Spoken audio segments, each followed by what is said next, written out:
Welcome to week 2 of module 3 of our university certificate in police leadership. And in this session, I have grouped together a number of chapters in your textbook because they kind of flow together, and that is ethical leadership or moral and courageous leadership and servant leadership. And so we'll look at those in brief together.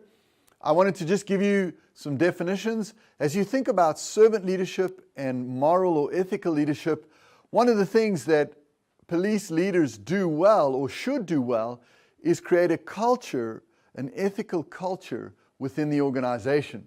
And that's the cultural leader, a leader who actively uses signals and symbols to influence corporate culture. Corporate culture, the culture of the organization, is determined by the leader. And if we're going to have an ethical culture, the leader will use symbols and signals to symbolize and to communicate that this is going to be a culture that is an ethical culture.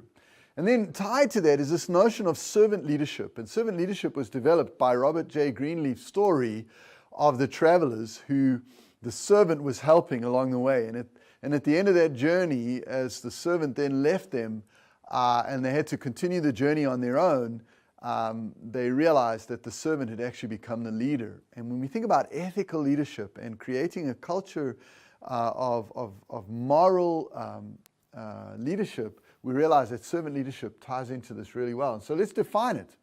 Servant leadership is leadership in which the leader transcends self-interest. And that's really true ethical leadership. You transcend self-interest to serve the needs of others, help others grow, and provide opportunity for others to gain materially and emotionally.